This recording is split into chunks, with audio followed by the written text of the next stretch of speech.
Welcome to Jersey's Best Podcast, your weekly deep dive into everything that makes New Jersey spectacular, bizarre, beautiful, sometimes annoying, but always the best. My name is Jeremy Schneider. I'm a food and culture reporter for NJ.com and the Star Ledger, and I'm also your host. As always, you can send episode suggestions, guest ideas, and questions our way at jerseysbestpodcast@gmail.com and follow us at Jersey's Best Podcast on Instagram, TikTok, Threads, and Blue Sky. Things are getting really goofy on those accounts, people. You definitely want to follow. This week, Jersey's Best Podcast is heading to the Meadowlands because it is once again football season, and that means it's time to have our hopes mercilessly crushed. Crust. This week, Jersey's Best Podcast is heading to the Meadowlands because it is once again time for football season, and that means it's time to have our hopes mercilessly crushed by both of our football teams, the New York Giants and the New York Jets. Yes, two football teams play their home games in New Jersey. They both have team facilities in New Jersey, but both of them are too embarrassed to put the Garden State in their team name. We've talked about this before, people. You can call it marketing or branding. I call it disrespect. They shouldn't be embarrassed of New Jersey, but we're definitely embarrassed of them because being a fan of either NFL team that plays at MetLife Stadium is an exercise in football futility. In short, the Giants and Jets stink. Over the last 10 years, they are in the bottom two of all NFL teams in total wins. The New York Jets moved from New York to New Jersey in 1984. Have they made a Super Bowl in those 40 years? Absolutely not. They're punchlines. They're absolute punchlines. The New York Giants have been a bit more successful since coming to the Meadowlands in 1976. They've won 4 Super Bowls. But in between those victories, the Giants have suffered some of the most heartbreaking, soul-crushing defeats in NFL history. As a Giants fan myself, I know these moments all too well. So right now, in 2025, which fan base has it worse? And what does it mean to be a fan of a team that lets you down over and over and over? Joining me today to talk suffering, salvation, and breaking down the most embarrassing moments in Giants and Jets history is Bobby Olivier, NJ.com's Director of Digital Storytelling, producer of Jersey's Best Podcast, and most importantly, a long-suffering Jets fan. Bobby, welcome back to Jersey's Best Podcast. Jeremy, I didn't want to do this. Let me be clear. It's not that I didn't want to do this. I wish that I wasn't the person who had to do this because the suffering is real. And I want to just get this out right now before I say anything else. I am of mental sound mind. I do not wish to harm myself. I am only a Jets fan. It is my burden and shouldn't be anybody else's, but some people are Jets fans. Do you regret being a Jets fan? Yeah. So we want to go there right away? Okay. So yeah, I've never met a Jets fan who isn't at their core a deeply sad and disaffected person. Yeah, it's been a tough road. So when I say I wish I wasn't a Jets fan, I genuinely mean that. I should have been a Giants fan like you or an Eagles fan. My life would have been easier. But I believe that when you turn 18, the moment you are able to vote, whatever team you root for at that time, that's who you're stuck with. Locked in. And I can't change now. It's way too late. I'd be a poser. And the only thing worse than being a Jets fan, Jeremy, is what? Being a poser. Exactly. I completely agree. And I really admire your integrity in this situation. I'm a Giants fan. I got to be honest. I've had plenty of great moments as a Giants fan, but I've had some really bad ones. At this point, though, I don't even think our teams hate. I mean, our fan bases don't really hate each other. Yeah. It's a rivalry. Look, they play in the same stadium, which is a unique setup, and there have been some classic games. I'm thinking about that Victor Cruz 99-yard touchdown on around Christmas, way back. Christmas Eve. Yep, Christmas Eve. Yeah. It was a present, all right. But at this point, I don't think we hate each other as much as we hate our own teams, right? No. I'm a Giants sympathizer. I really am, because being in New Jersey, it's fun when either team is good, and it's been so long since either team has been legitimately good that if I could go to a bar on Sunday and one of the teams actually has like people there that are happy to be watching them, that's fine. Like I'll kind of root for either one, and obviously different conferences, it doesn't really matter what they do to each other. But yeah, it's been a tough 15 years. It's been a while since these teams are good. The Jets last won a playoff game in 2010. Yeah, I mean January 2011, but who's counting? There you go. Yeah, it's the last time I felt joy. See, the Giants, the best part of the Giants' most recent playoff win is it was Daniel Jones at quarterback, and he played so well against the Vikings in that game that it kind of locked them into re-signing him, and that led to a whole lot of other misery. How do you feel that because they won that one meaningless playoff game, you guys don't have Jaden Daniels? I feel really bad about it. It's another beautiful thing about the Giants is they're bad, but they're never bad enough to get the pick they actually need to get the quarterback. You know, had years and years of looking for Eli Manning's successor, and it hasn't been working. But you know, but you got him. We'll see. We'll see. I mean, are you a Darty boy? Darty like a rock star, baby. I'm weirdly optimistic about not optimistically. I think the Giants are going to be good this year, but they have two professional quarterbacks in their quarterback room this year, which has not been the case in recent years. Tommy Cutlett slander.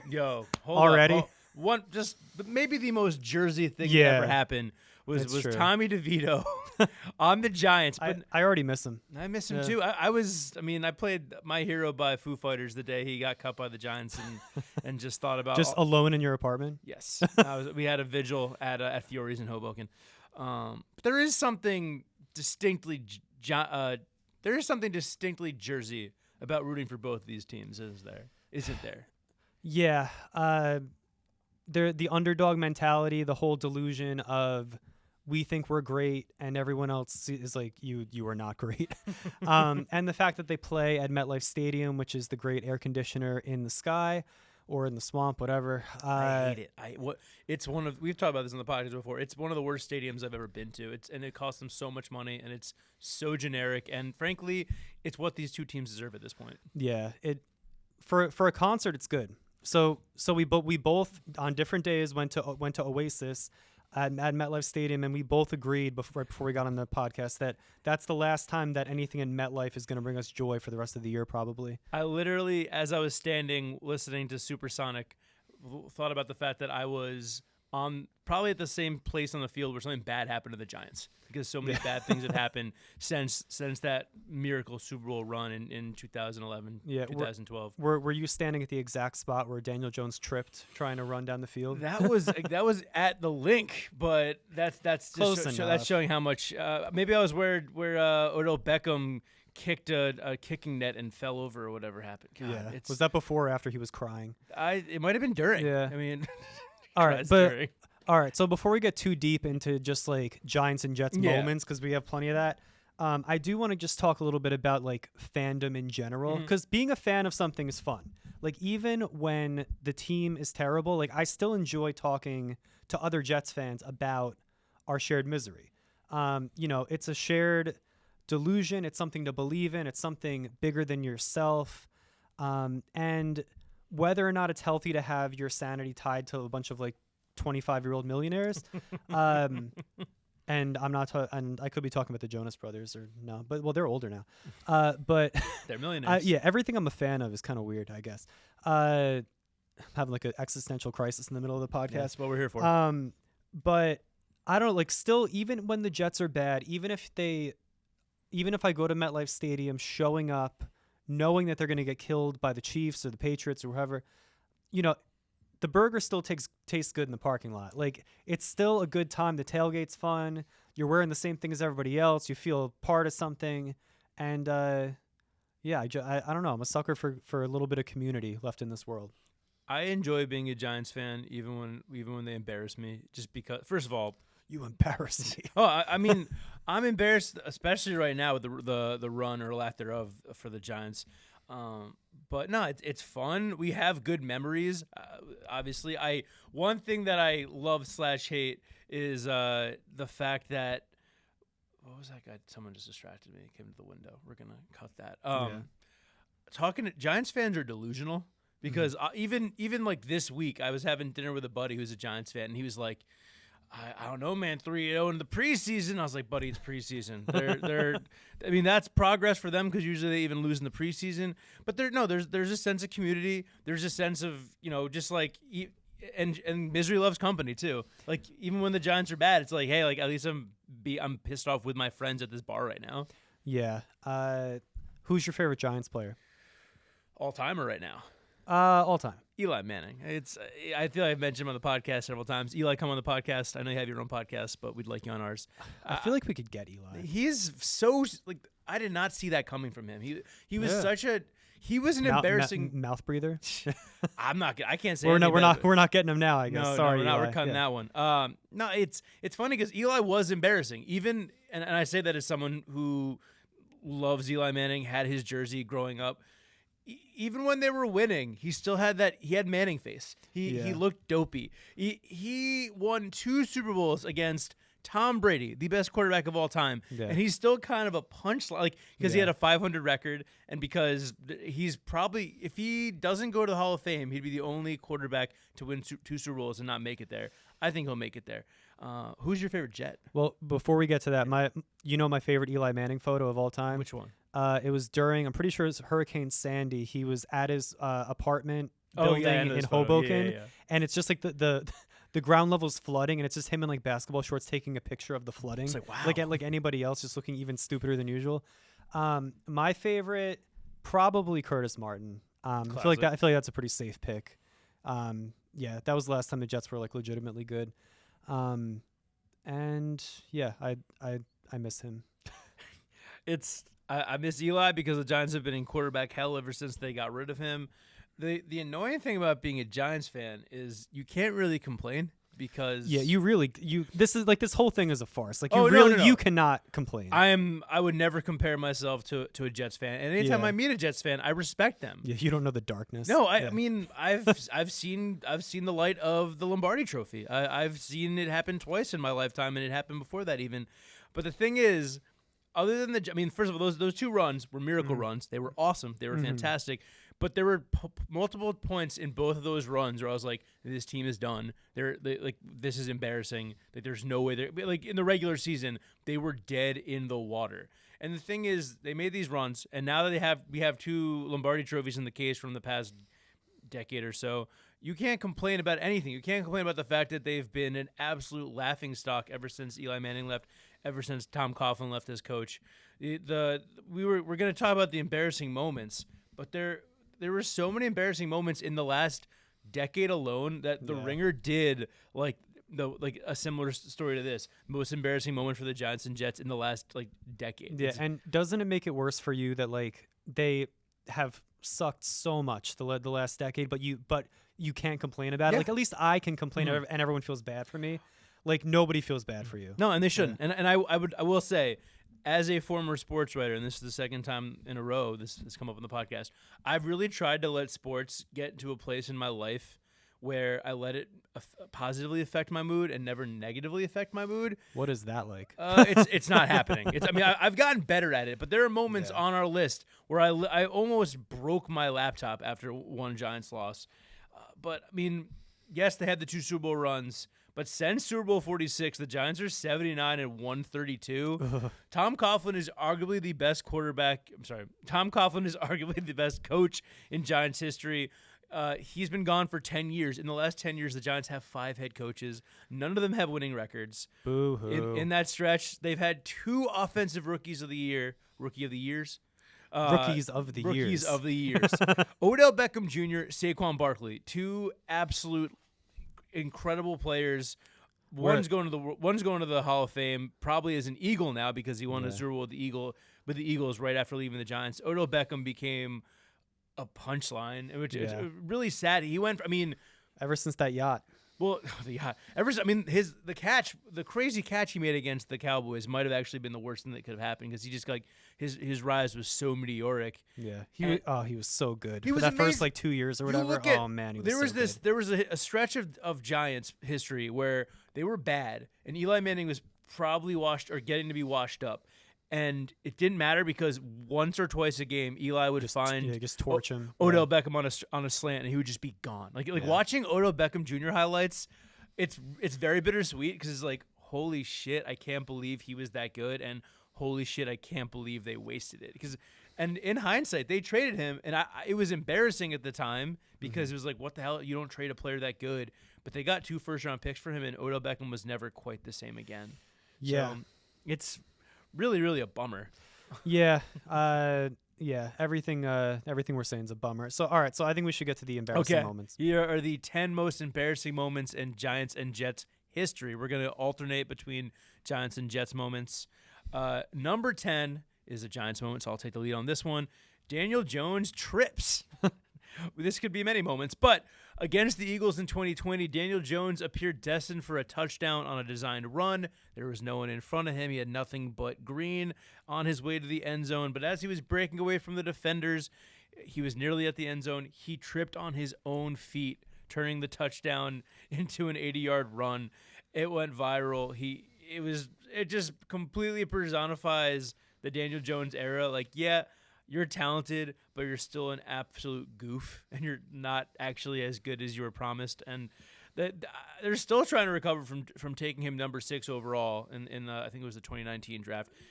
God, that's how early he went? Yeah. Oh, man. It was no one. I mean, obviously mock drafts are mock drafts. No one actually knows what these teams are thinking, but no one had Daniel Jones from Duke going number 6 overall. David Gettleman, what you did to the New York Giants was football malpractice, and I hope you never forget that. It was. I mean, like, we're gonna, like, the moments on this list are. I mean, sometimes it's like metaphorical. Sometimes it's like, I mean, bigger than just one moment. This was just the dude tripped over his own feet. Yeah, the dude, like, I could picture it. I remember it well. It went viral. Yeah, I mean, and like it was just him to a T, because like he did all the stuff he needed to do. He made it was a well-designed run. He showed incredible speed. There's some stat about he hit like a top speed that no quarterback had hit in like how many years, but it didn't matter because he tripped. He tripped over his own feet. The turf monster got him. And you know he's gonna light it up on the Colts this year. And it's gonna be even worse. I don't have ill will for Daniel Jones. I mean, I don't know. It sounds like it. No. For that, I really think that he was put in a position to fail, and I mean, the Giants have been such a dumpster fire that you can't blame it on one player, but he certainly was one of the biggest problems. Yeah. All right. Number 9, Aaron Rodgers tears his Achilles. I remember where I was because it wasn't that long ago. I was at MJ's Bar and Grill in Neptune, and I was so excited. The Jets had been on Hard Knocks. They were ready to go. The team looked great. They come out against the Bills. They hit Breece Hall for like a wheel route or like a run. He goes like 25 yards. They look awesome. And then down goes Aaron Rodgers. Fourth play of the season for him? Yeah, fourth play. And, you know, it doesn't, like, he sort of gets up, but, like, it doesn't look great. And it's like, oh, here we go. But, like, you know, you don't know in the moment. You're hoping he's okay. And then Twitter starts popping off as I'm, like, eating my wings that, oh, it looks like it could be the Achilles. Up there, they're like, doing, like, Zapruder level film analysis of like the bottom of his leg to show like where it snaps and then he's getting carted off. And then even I remember even like Peyton and Eli Manning were doing like the Manning cast for that game, and they were like, I can't believe this. And I was like, neither can I. That was probably my lowest moment ever as a Jets fan. And then they ended up winning that game. That was like a crazy game. And then they were 1-0, but it was the worst 1-0 ever. Because you knew the season was over. Yeah, you like in your heart, like, you know, the season that just started, you're like, oh, maybe they'll figure this out. But deep down, you're, as a Jets fan, you know it's over. Which is very, very Jetsian for that to happen. Maybe the Jetsiest thing ever. His intro was so cool. The onto the field. I mean, they're wearing the cool throwback Jets uniforms. He ran onto the field with an American flag. Yeah, don't remind me. I think it was 9/11. Or 9/11. It was close. Yeah, and they had the spotlight on him. It was so cool. And I remember I left my apartment to go to meet friends at the bar. The game hadn't started. By the time I got to the bar, he had already torn his Achilles. Yeah. And there was so much hype. And the Jets were supposed to be a quarterback away from being contenders. They had a good defense. They had some good receivers. And man, his Achilles just ripped like barbecue chicken. That was and they what an image. He came back for the next year. And also the thing is, like, Aaron Rodgers just kind of seems like a douche. I don't know if we can say that on the podcast, but yeah, definitely a douche. And he kept saying he was going to come back that year. Yeah. No one's ever come back from an Achilles is the worst injury you can have in sports, basically. Yeah, especially when you're 40 years old. And and then he came back this last year and then squandered away a million games. And the season that he was out, where we had Zach Wilson, just the most unprofessional quarterback I've ever seen in my life. And Zach lost so many games single-handedly that if they had Rodgers or anybody else, they would have won. Oh, it's been a hard couple of years. So the Jets play the Steelers this year, yes? Yeah, well, this will have already happened. I'm gonna assume the Jets have won, obviously, but this is probably gonna sound very stupid when this podcast is out after the game happens. Oh, I hadn't thought about that, but yeah, go Jets for that one. Aaron Rodgers. Last thing on Aaron Rodgers. Aaron Rodgers was living in Cedar Grove, as was Tommy DeVito. Yep. So at one point, there were two quarterbacks in one tiny Essex County town. You think they ever ran into each other at the bagel shop? I Gave hope a so. nod. The crazy thing is, there's a bar in Montclair called Tierney's. Really great bar, really great burger, and it's a Packers bar. And if Aaron Rodgers walked into that bar at any point during his tenure, they would have lost their minds. It would have been the coolest moment for them ever, and I'm sure he didn't. I'm sure he was holed up in his weird glass mansion or whatever in Cedar Grove. It's good riddance, buddy. I like Tommy DeVito better. Number 8, the 8th most embarrassing moment in Giants-Jets history. Plaxico Burress shoots himself. Oh, boy. On November 28, 2008, less than a year after Plaxico Burress caught the game-winning touchdown pass in Super Bowl 42, he accidentally shot himself in the thigh with an illegally concealed firearm at a Manhattan nightclub. He shot himself. He never played for the Giants again. It derailed the 2008 season, in which the Giants were defending their Super Bowl title and looked even better than the year before. Yeah. I think they were 10-1 when this happened. I remember waking up and my dad telling me the news. I think I was home from college for Thanksgiving, and it was so cool being a freshman at Maryland, and the Giants were defending champs, and they were killing it, and I was strutting around campus, and then I wake up, my dad's like, "Yo, Plesko shot himself." And it's just like, oh man, he never. And it's a shame. You like it. They what made the playoffs still. And then I think they were out in the first round, which was a real bummer. And Plaxico Burress is a Giants legend. He caught. Obviously, you always talk about the David Tyree catch because that's the greatest play in Super Bowl history. But that means nothing if Plaxico Burress doesn't catch that ball from Eli Manning that wins the game. And the first line of his Giants or NFL obit is gonna be this: that he shot himself at a club with he spent time in jail for this. Like, this wasn't like some accident, like a hunting accident. He was, why are you bringing a gun to the club, dude? Like, you're, because it's cool, man. Oh God. Yeah. Well, yeah. I think I don't have too much to say on this one, other than the fact that this has to tarnish his Giants legacy. A considerable amount. Yeah. I don't know if he's done I feel like in 2025. Athletes retire and come back to the team they're best known for all the time, like whether it's like at halftime or they come to training camp or whatever. Plaxico Burress, I will still always remember him for the game-winning catch. And there were just Eli Manning's early years when he was still a young buck and throwing it very, very inaccurately, which I guess was a trend for him. But Plaxico Burress bailed him out so many times. He made so many incredible catches. Yeah, he was a physical freak. I'm going to think more about him catching a stray at the club. Bummer. Jeez. All right. Number 7, back to the Jets. Geno Smith gets his jaw broken on August 11th, 2015. Oh God, I can't even say the guy's name. It was like a defender. It was IK something. A player for the Jets. Yeah, a teammate. Yeah, a teammate got into an altercation with Geno Smith in the locker room and sucker punched him, allegedly over a $600 bet, or that he owed him money, or one of them owed the other one money, and broke Geno's jaw right before the season was supposed to start. But and obviously that's the most Jets thing that could possibly happen. But then we got Ryan Fitzpatrick, aka Fitzmagic, which that was not planned. Yeah, that was good though. Which was the last sort of fun Jets season where they were pretty good. Brandon Marshall and Eric Decker both went over 1,000 yards. Ryan Fitzpatrick had maybe the best Jets offensive quarterback season ever. And it was just a very freak kind of, nobody saw it coming. But then they were 10-5. They needed to win one more game to get into the playoffs, and they were playing the Bills, who at the time were not good. And the Bills had nothing to play for. The Jets, I think, had to go into Buffalo, and they lost to the Bills because, of course, they didn't show up. and they missed the playoffs by one game. They went 10-6, and that's the closest they've been. And I remember watching that game at Asbury Ale House, which was new and nice, and loved that bar for a while. And I remember walking out in disgust, and then I had to walk back in to pay my tab. That's brutal. Yeah, it was pretty bad. It's one thing to get your jaw broken by, on the field. Yeah, by like a random backup dude. Yeah, it wasn't even like another star. Like Yeah. $600, Geno Smith, you're getting paid millions. Like settle your tab. You'll pay your debts.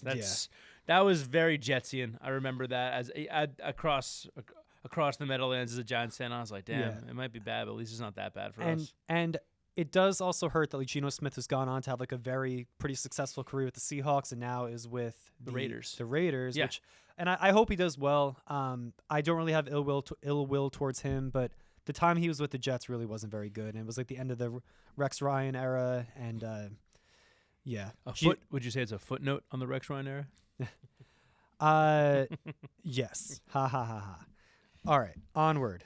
Number 6. This is an iconic, before my time memory of embarrassing times for the New York Giants. The fumble. The Giants were up. Which fumble, Jeremy? The fumble, according to Giants fans. Capital F. The Giants were up 17-12 with seconds left on the clock against the Eagles on November 19th, 1978. The Giants were simply trying to run out the clock and win the game. And what happened? A bad handoff led to a fumble, which led to Herm Edwards recovering the ball, returning it for a touchdown. The Eagles won 19-17. It's all-time embarrassing. Obviously, I was negative 12 years old at this point, but it's the kind of thing that Giants fans to this day talk about. Every Giants-Eagles game that clip plays before the game. Yeah. And Herm Edwards always seems to be around to talk about it. You play to win the game. Herm Edwards, a guy with a lot of Giants and Jets history, it turns out. Yeah. And this play set up another embarrassing moment in Giants-Eagles history. But the thing about football, you have these moments where it's like you're supposed to win. Mm-hmm. Like the math says you win here. Like you have the ball with seconds left. Yeah, 99.9%. Yes, exactly. I mean, I feel yeah. like now you see on Twitter always people posting like the win percentage charts. Yeah. Like, this one, like the Giants were 99.999% or whatever. I don't know if the league allowed you to take knees at that point. That came up in my research, but all the rivalries the Giants have at this point, especially in 2025, Giants Eagles is definitely the fiercest for Big Blue, and this goes to show that rivalry. It runs deep. Yeah, and the Eagles just kill them now every single game. Everyone kills the Giants. Yeah, maybe this year will be different. No, I don't think so. The Eagles are good. All right, number 5, the fake spike heard around the world, November 27th, 1994, which I'm not sure if that was Thanksgiving. I was 5 years old.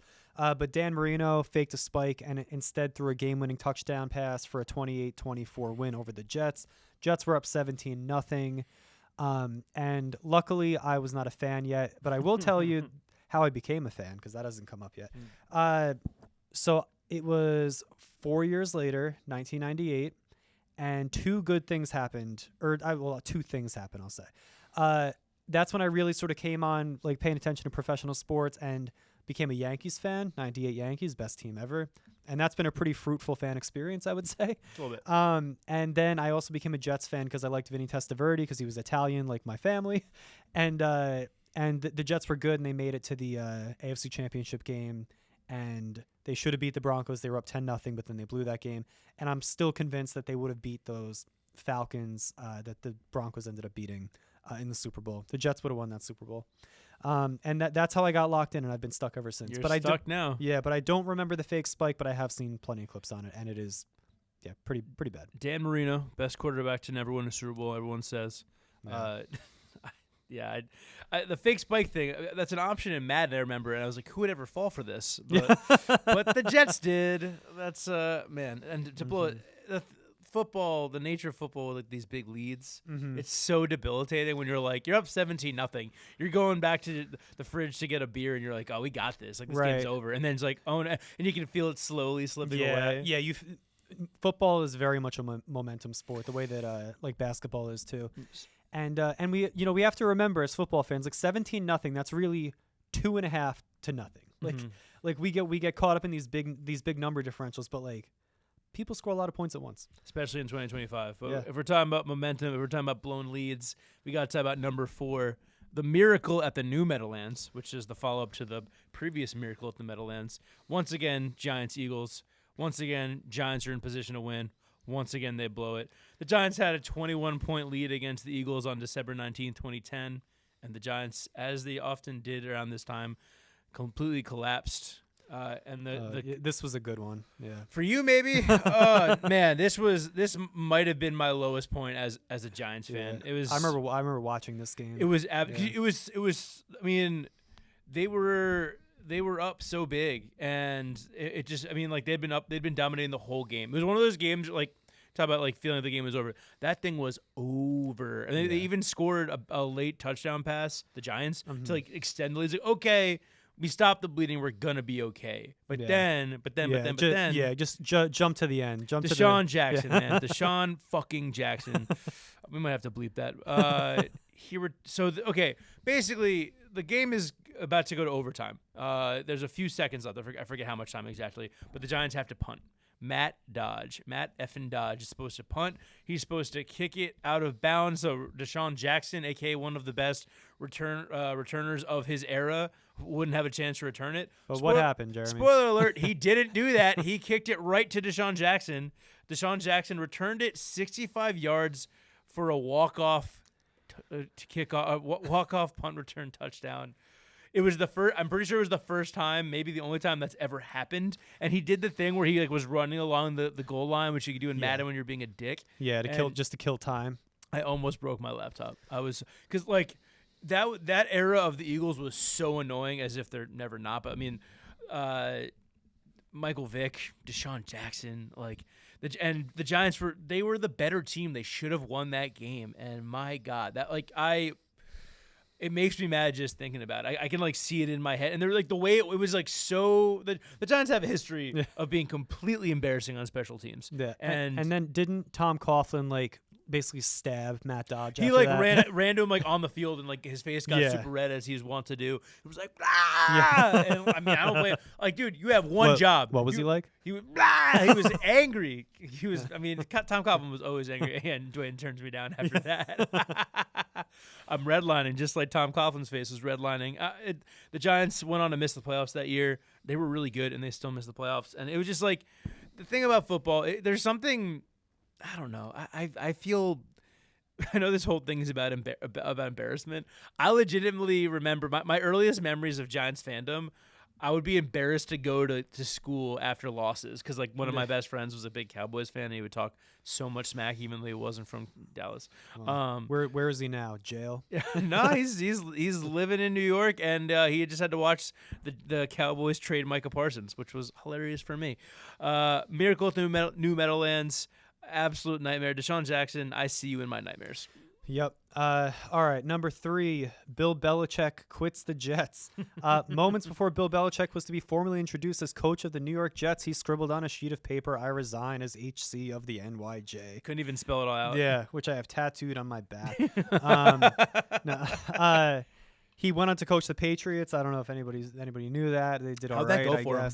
I don't know. Better than his time with UNC. Yeah. I hope he loses every game forever. That's it's so bad when like obviously that's terrible when like you have your new guy and he's like, actually no, like I'm out immediate no, and then he goes on to be the most successful head coach of all time against you for your rival. In the same division over and over, and is the arbiter of most of your woe and suffering for the next like 15 years. So yeah, Bill Belichick, I'm upset with you. I got a lot of grievances. Yeah. I'm just trying to like, how bad does it have to be that like bad? Like you've agreed to the job. Like you're at the it's not like he changed his mind last minute. It's not like he reports it's gonna happen then it doesn't happen. No, he was at the press conference. Yeah. Like, and he changed his mind. Like he was like Arrested Development. He's like, I've made a terrible mistake. Yeah, Like, yeah, it's literally. like, oh no, like I shouldn't do this. And Yeah. it's a real sliding doors moment. Like, what if The doors they did they slide. done slid? Yeah. What if Bill Belichick took the job? What if he stayed with the Jets? You know, And- Jeremy, I try not to think about that too much. That's what my therapist tells me to do. Yeah, I don't know. I mean, it probably would have failed. I mean, the just like the vortex of like suctitude would have pulled him down somehow. Vortex of Suctitude should be Yeah. a Jets podcast. Yeah, yeah. That's a good one. That's on you. Good job. All right, number 2. Number 2 is really, really painful. It's still Fresh. Still fresh. I feel like this wound is gonna have salt poured in it many times in the next few years. Saquon Barkley wins the Super Bowl with the Philadelphia Eagles. The Giants drafted Saquon Barkley number 2 overall in the 2018 NFL Draft. He was a prodigiously gifted running back out of Penn State. He was incredible for the Giants when he was healthy.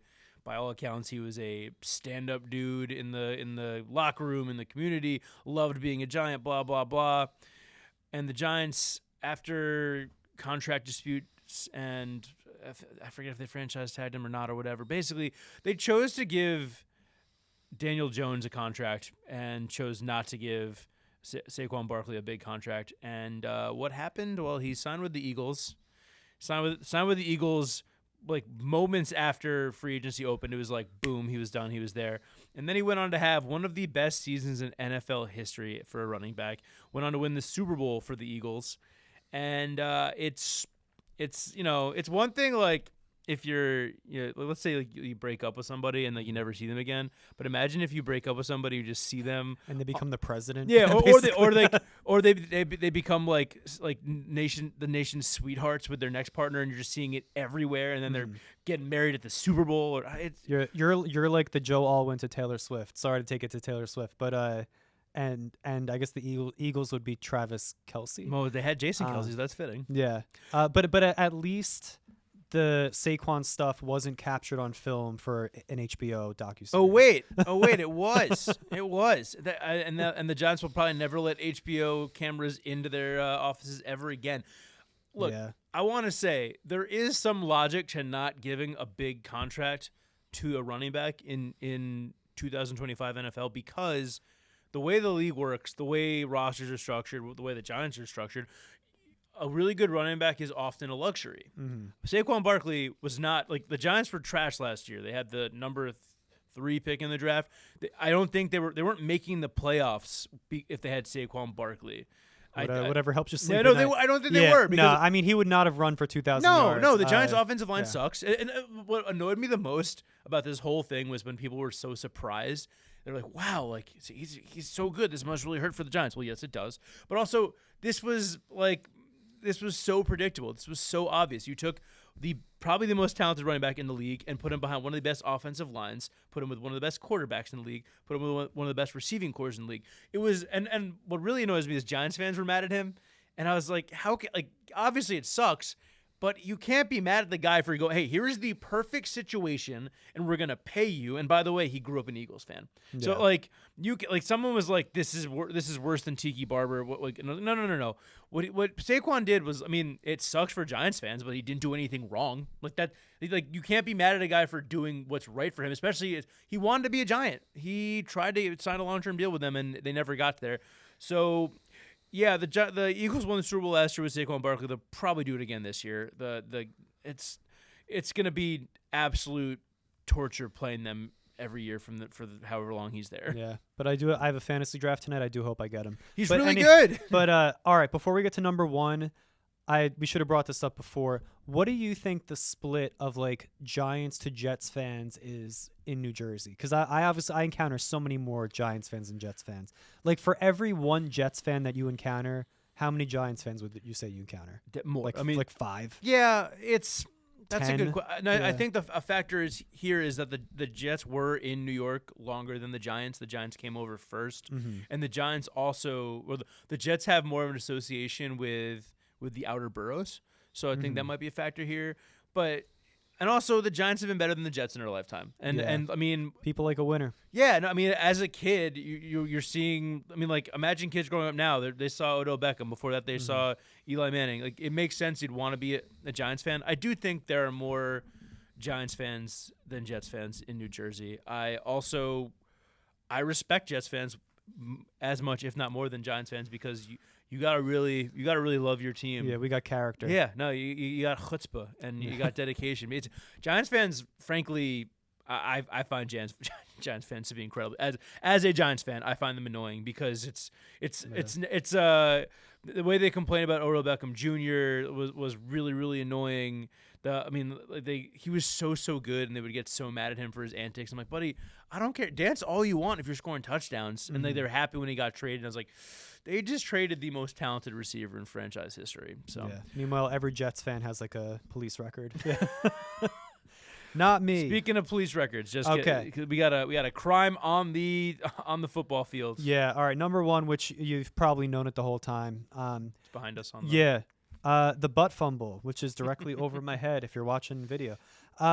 November 22nd, aka Thanksgiving 2012, primetime game, Jets versus Patriots. Television audience of over 20 million people. Mark Sanchez tries to do some sort of quarterback sneak. Vince Wilfork pushes offensive line Brandon Moore back a tiny bit, and Mark Sanchez runs right into his butt, and he fumbles the ball, and the Patriots pick up the ball, and they run in for a touchdown. Butt fumble. Yeah, and again, the Jets were in the playoffs the previous year. Like, I think the butt fumble is really what started the long slide into pure ineptitude. Like, the team has never recovered from that, and it's been 13 years. And it's still, I mean, even in the moment, like, I think it was Chris Collinsworth on the broadcast, they were laughing. Like, they immediately knew how, they were like, I've never seen that before. And I was like, neither have I, Chris. Thanks. Just like logistically, how do you even like run into your teammates? Things are happening fast out there, Jeremy, you know. Yeah.